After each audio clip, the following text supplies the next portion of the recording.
Hello everyone, I hope you all are doing great. In my previous videos, I've talked about spirituality, meditation, Microvita, and many other things. So it was just possible with the grace of God. Tarak Brahm Shri Shri Anandmurtiji has given so much to this society. So I feel very fortunate that I have known him who the Almighty is. So today I want to share something, another kind of new thing to you, that is regarding Khamúrtti. I hope that you must not have heard about Khamúrtti. See, Khamúrttis are basically luminous bodies, or you can say disembodied soul. And Khamúrtti literally means image in space. So, in ancient times, rishis, sages, yogis, and spiritual aspirants had sometimes seen a kind of luminous body, or you can say disembodied soul, and that was possible by the divine grace of Param Purusha only. So these luminous bodies assist spiritual aspirants in all possible ways, and only spiritual aspirants are able to see these luminous bodies, and that is by the grace of Param Purusha. Though they are visible to the naked eye, they cannot be photographed. Spiritual aspirants can speak to these luminous bodies and can get answers to their questions. While the words of a spiritual aspirant may be recorded on a tape recorder, the answers given by the luminous bodies cannot be recorded. And if a spiritual aspirant asks them for any mundane object, they may or may not grant the request. So if they do grant the request, they do so only once, and after that they will never come within the person's sight again. And if a spiritual aspirant asks for something spiritual, one may get it either directly or through the siddhas. Siddhas is kind of a devyoni. It's a devyoni. I have already mentioned about siddhas in my previous video. I would like to say that these siddhas are a kind of microvita, which are very helpful in. They're very helpful to spiritual aspirants, and Shri Shri Anandmurtiji has already told about the different categories of devyonis or microvita, and I have mentioned about them in my previous videos and their connection. So so it has been realized or felt by yogis and spiritual aspirants. They say that sometimes during their sadhana, they see siddhas and they receive direct help from them. So Tarak Brahm Shri Shri Anandmurtiji has also said that when we do a very good sadhana, when we try to elevate ourselves towards towards God, and we are deep concentrated in our sadhana, we are helped by these siddhas. These are kind of positive microvita. They help us. They help us in doing our meditation in a proper way, and on contrary, people see Khamúrttis due to the grace of Param Purusha.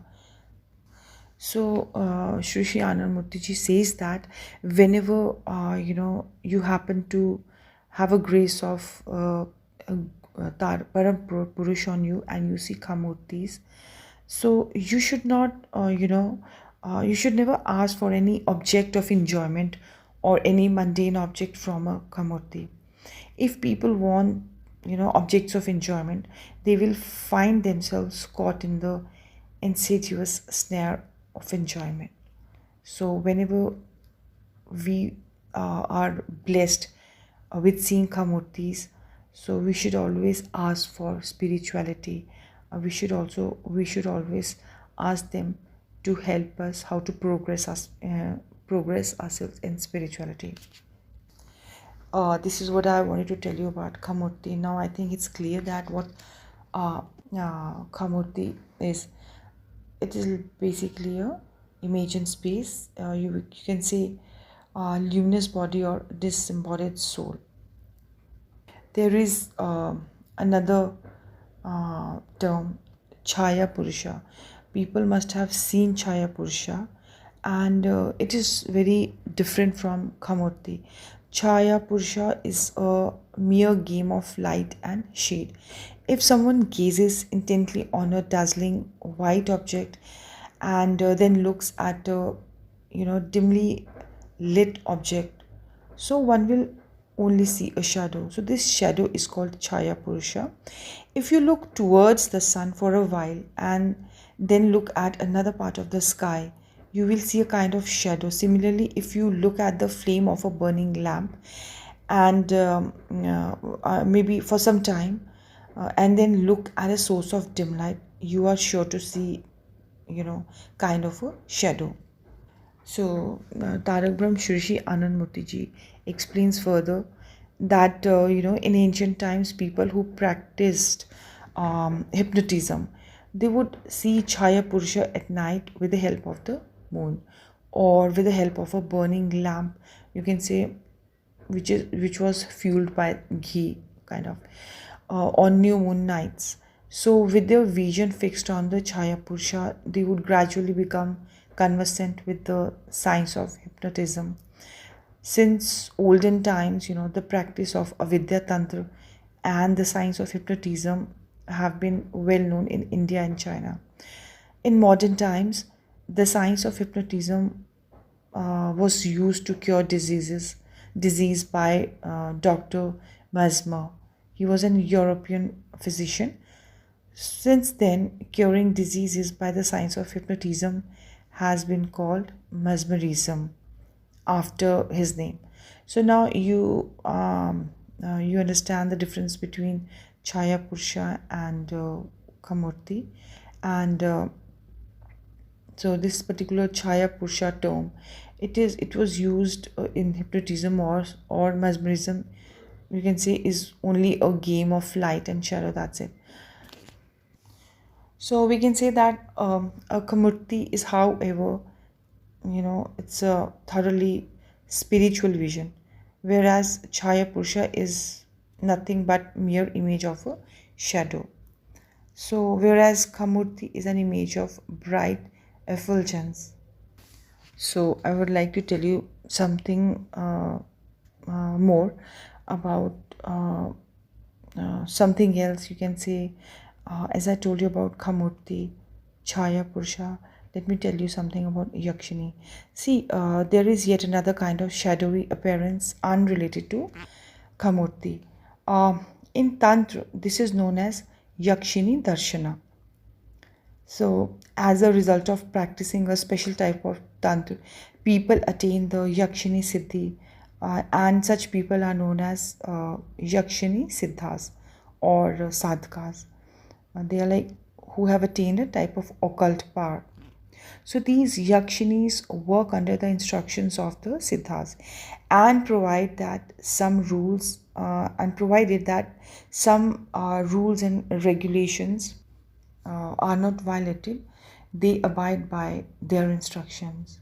So usually the Yakshini cannot be induced to perform any evil deed, and they have no influence in the supernatural and spiritual spheres, and their influence is primarily exerted in the physical sphere and to some extent in the psychic sphere also.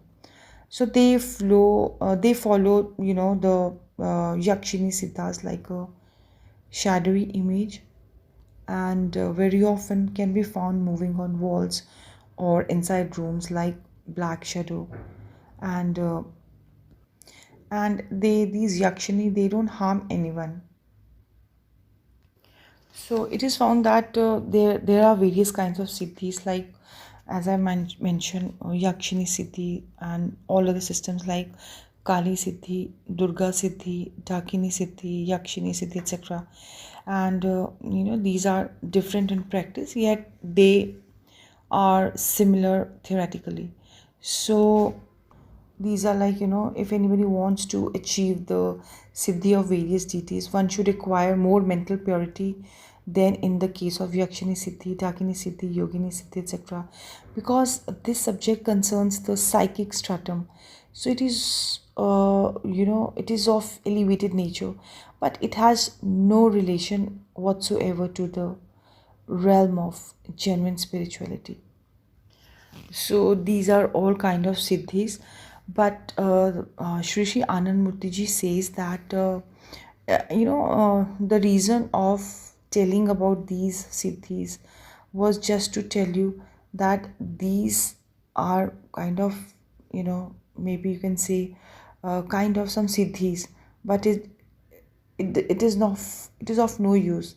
So Tarapuram Shri Anurtiji says that ideation on Brahma is best, and dhyan and dharana are second best, and repetitious incantation and eulogistic prayer are the worst, and the ideal worship is the worst of the worst.